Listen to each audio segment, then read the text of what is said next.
Saudara-saudari, de facto kita sudah menjadi pengikut Yesus. Dengan latar belakang sebagai orang yang berdosa dan masih bisa berdosa lagi dan berdosa lagi. Maka pada masa Prapaskah ini, mari kita perbarui komitmen kita untuk hidup dalam rahmat Allah, untuk hidup dalam kerahiman Allah, dan untuk hidup tetap mengikut Yesus. Antifon pembuka. Ya Tuhan, dengarkanlah kami, karena Engkau Maha Rahim. Pandanglah kami sekadar kasih-Mu yang melimpah.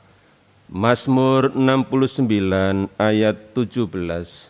Saudara-saudari yang dikasihi oleh Tuhan yang Maha Rahim, selamat pagi.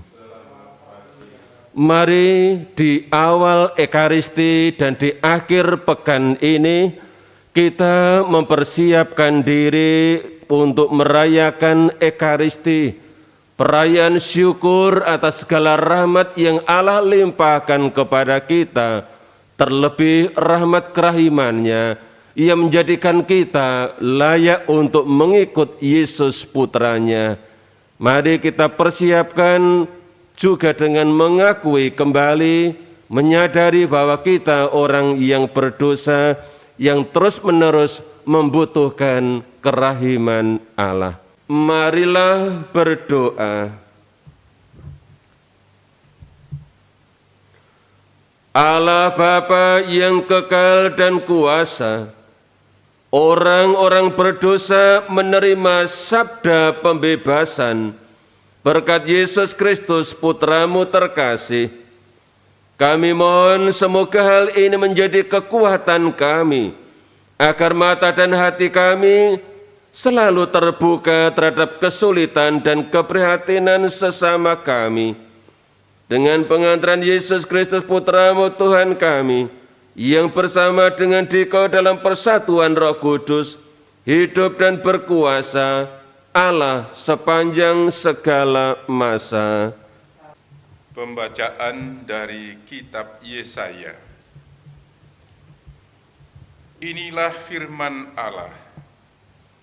Apabila engkau tidak lagi mengenakan kuk kepada sesamamu, dan tidak lagi menunjuk-nunjuk orang dengan jari dan fitnah, apabila engkau menyerahkan kepada orang lapar apa yang kau inginkan sendiri, dan memuaskan hati orang yang tertindas, maka terangmu akan terbit dalam gelap, dan kegelapanmu akan seperti rembang tengah hari. Tuhan akan menuntun engkau senantiasa, dan akan memuaskan hatimu di tanah yang kering, dan akan membaharui kekuatanmu. Engkau akan seperti taman yang diairi dengan baik, dan seperti mata air yang tidak pernah mengecewakan. Engkau akan membangun reruntuhan yang sudah berabad-abad, dan akan memperbaiki dasar yang diletakkan oleh banyak keturunan. Engkau akan disebut yang memperbaiki tembok yang tembus, yang membetulkan jalan supaya tempat itu dapat dihuni.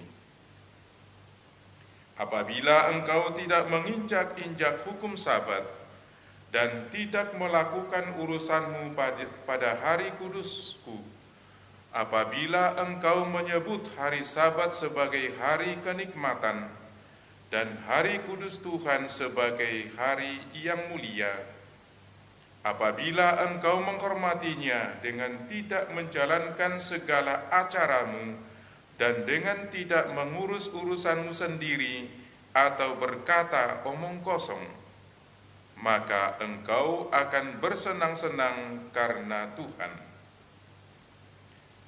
Aku akan membuat engkau melintasi puncak bukit-bukit di bumi dengan kendaraan kemenangan. Aku akan memberi makan engkau dari milik pusaka Yakub bapa leluhurmu, sebab mulut Tuhanlah yang mengatakannya. Demikianlah sabda Tuhan. Syukur kepada Allah. Tunjukkanlah kepadaku jalan-Mu, ya Tuhan, supaya aku hidup menurut kebenaran-Mu.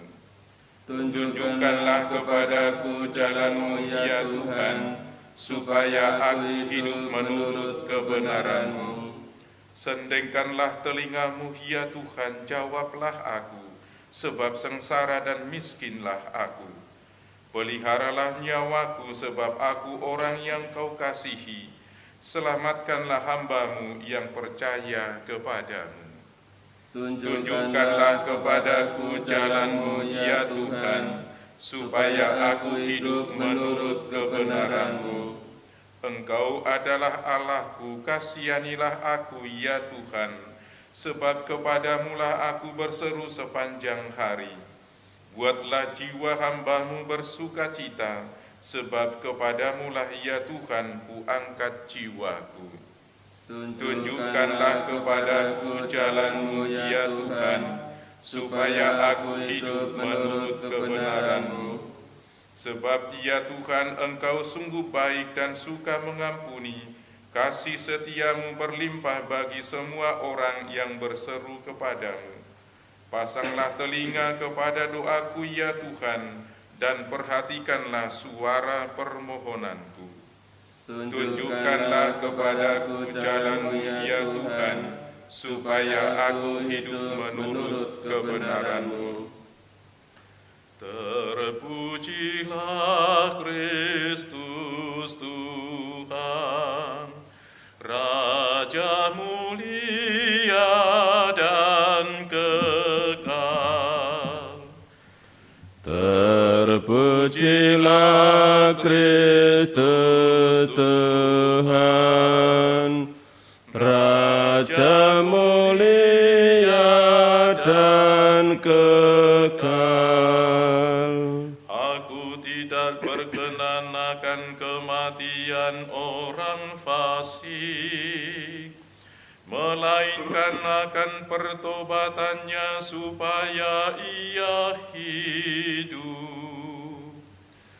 Terpujilah Kristus Tuhan, Raja mulia dan kekal. Tuhan bersamamu. Inilah Injil Yesus Kristus menurut Lukas.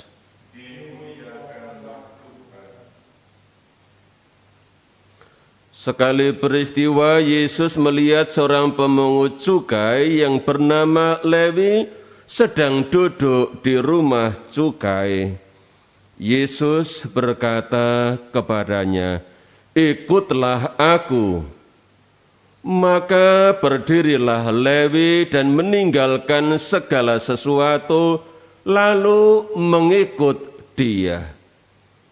Lalu Lewi mengadakan suatu perjamuan besar untuk Yesus di rumahnya. Sejumlah besar pemungut cukai dan orang-orang lain ikut makan bersama-sama dengan dia. Orang-orang Farisi dan ahli-ahli Taurat bersungut-sungut kepada murid-murid Yesus. "Mengapa kamu makan dan minum bersama-sama dengan pemungut cukai dan orang berdosa?" Lalu jawab Yesus kepada mereka, "Bukan orang sehat yang memerlukan tabib, tetapi orang sakit. Aku datang bukan untuk memanggil orang benar, tetapi orang berdosa, supaya mereka bertobat."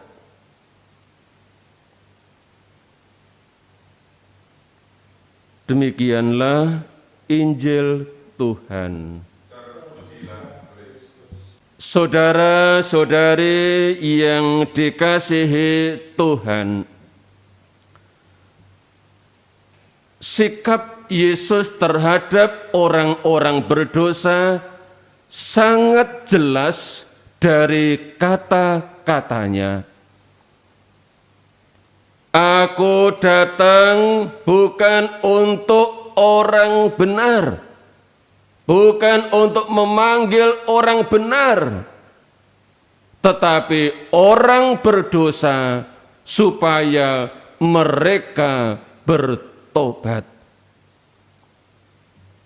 Saudara-saudari, Lewi adalah seorang berdosa, atau seorang yang disejajarkan, yang dikelompokkan dalam bilangan orang-orang berdosa, karena profesinya sebagai seorang pemungut cukai yang pada umumnya cenderung untuk berbuat yang tidak jujur dan tidak adil.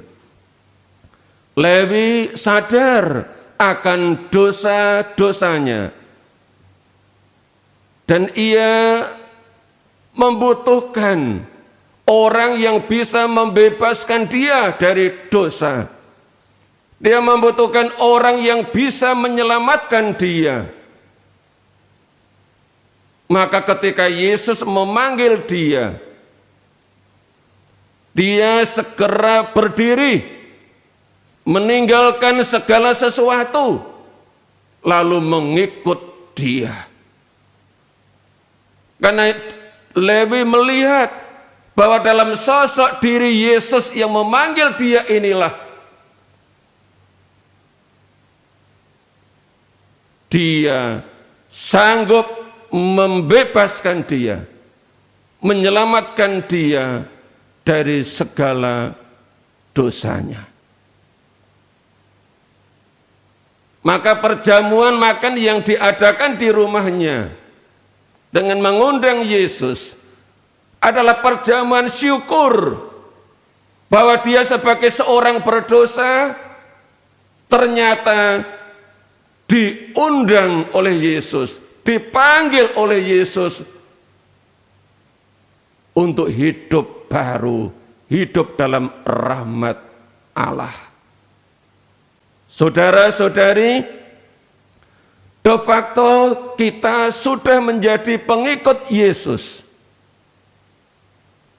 dengan latar belakang sebagai orang yang berdosa dan masih bisa berdosa lagi dan berdosa lagi. Maka pada masa Prapaskah ini, mari kita perbarui komitmen kita untuk hidup dalam rahmat Allah, untuk hidup dalam kerahiman Allah, dan untuk hidup tetap mengikut Yesus selamanya. Amin. Marilah berdoa. Ya Allah, setelah disegarkan dengan anugerah kehidupan surgawi, kami mohon agar apa yang kami terima dari misteri yang kami alami dalam kehidupan ini menjadi pertolongan bagi kami untuk mencapai hidup abadi dengan cara mengikuti Yesus Kristus Putramu, Tuhan dan Juru Selamat kami, yang hidup dan berkuasa kini dan sepanjang masa.